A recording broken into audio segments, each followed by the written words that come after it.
Okey, kita bagi last lah. Ni last betul lah. Kita nak bersama dengan salah seorang wanita besi Esso Arena yang gigih menyediakan laporan sepanjang liputan sukan C di Kemboja. Fina Nasrom. Assalamualaikum.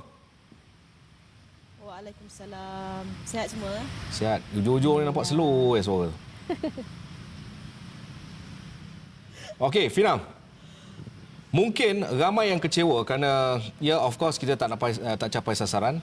Tetapi saya nak buka sisi lain, sisi aspek positif yang boleh kita lihat di Kemboja kali ini untuk Malaysia. Fina, bagaimana anda melihat? Okey, dari sisi positifnya saya rasa semua orang bersetuju dengan saya. Boleh katakan hampir 100 lebih atlet baru yang mengikuti Sukan C kali ini berjaya memastikan kilauan pingat untuk negara. Ini adalah sesuatu yang cukup baik. Nampaknya kita tidak perlu lagi bergantung kepada nama-nama yang sudah pun memiliki ataupun sudah pun mencapai satu pencapaian yang lebih baik sebelum ini. Nampaknya kita sudah ada pilihan lain untuk diharapkan dalam saingan Sukan C. Jadi dari segi pencapaian yang dilakukan oleh atlet muda, saya rasa itulah satu-satunya sisi positif yang boleh kita banggakan.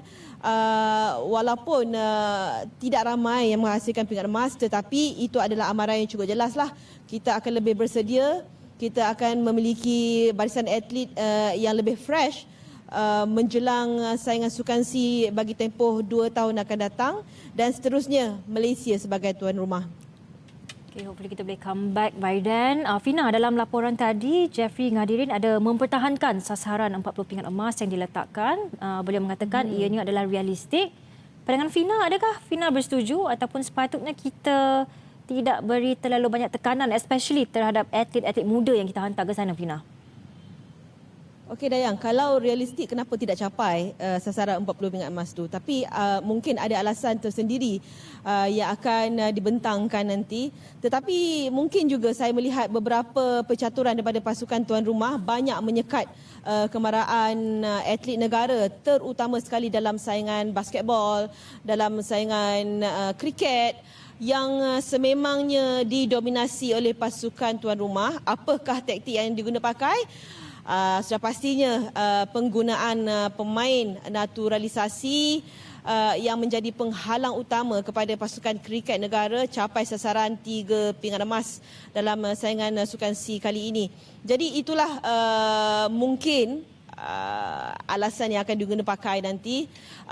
Namun pada saya ia masih sebuah kegagalan, kerana banyak juga kutipan pingat emas yang sepatutnya dilakarkan oleh pemain-pemain ataupun atlet lebih senior nampaknya tidak berlaku. Seperti contoh Jackie Wong, Sarah Adi yang juga merupakan pemegang pingat emas sebelum ini. Mungkin ada beberapa faktor teknikal melibatkan Pengadilan, juri dan juga cara penilaian mereka. Tetapi saya rasa sepatutnya kalau dilihat lebih jelas, kita sebenarnya mampu untuk mendapat pingat emas bonus. Maksudnya di sini kita mampu untuk mendapat lebih daripada 40 sasaran yang telah pun ditetapkan. Dan saya difahamkan pada asalnya dalam kem sebelum kontingen negara hadir ke Kemboja, mereka sebenarnya menetapkan sasaran 48 pingat emas. Jadi dari situ sudah pun ada pengurangan yang berlaku, namun masih juga tidak menepati sasaran. okey. Kalau kita lihat juga, Fina, adakah sukan kurang popular seperti breakdance, biliar, pool, snooker, dan saya tambah satu lagi, Dragon Boat yang menamatkan penantian 30 tahun, kemudiannya akan dimainkan di Sukan Asia, boleh dipertimbangkan untuk diberikan lebih perhatian selepas ini, Fina? Tidak salah, Hafizal. Sekiranya kita lebih memberikan perhatian kepada sukan yang mampu menghadirkan pingat emas dalam saingan Sukan C selepas ini. Tetapi harus diingat, saingan di sukan teras kekal menjadi favourite, kekal menjadi ikutan ramai peminat ataupun pecinta sukan tanah air. agak terasa ya apabila skuad bola sepak negara tidak melangkah ke pentas akhir. Itu baru tak melangkah ke pentas akhir. Kan, jadi perkara yang sama juga berlaku apabila hoki dalam dewan gagal untuk menghadirkan pingat emas. Perkara yang sama juga apabila takraw gagal untuk sekurang-kurangnya menepati sasaran 1 pingat emas. Dan kita cukup kecewa apabila kita masih lagi berada di bawah dominasi Thailand. Jadi masih juga kita perlu memberikan penekanan kepada sukan-sukan teras ataupun sukan-sukan popular di Malaysia, sekaligus menepati hasrat rakyat Malaysia yang mengikut rapat perkembangan sukan-sukan sebegini. Okey, since Fina dah sebut ayat popular, ada juga nama yang cukup popular sepanjang sukan C ni, iaitu Umar Osman. Penampilan pertama terus pecah rekod. Adakah kita wajar untuk memberikan fokus seperti mana kita berikan fokus terhadap Azim Fahmi terhadap beliau, Fina? Tidak wajar kalau tidak memberikan fokus kerana beliau sudah pun membuktikan kemampuan beliau di pentas Asia Tenggara. Jadi kalau kita memandang itu hanya perkara yang biasa ataupun sekadar angin lalu, di mana kepekaan kita sebagai orang yang arif dan juga mengambil berat tentang sukan negara, perkembangan sukan negara.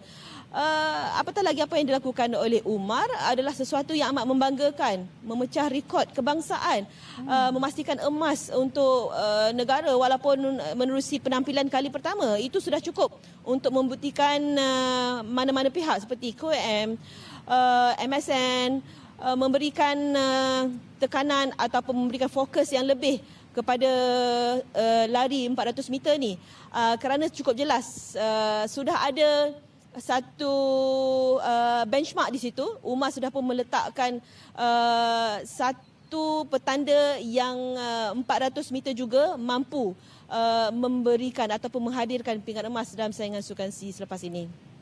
Okey Fina, terima kasih banyak. Bersiap sedia untuk pulang. Dijangka tiba di tanah air bila? Petang esok, insya-Allah. Okey, baik. Sebab ramai tengah menunggu ni. Thank you, Fina. Ramai tunggu. Ada orang ambil kat airport. Bye, Fina. Thank you. Take care.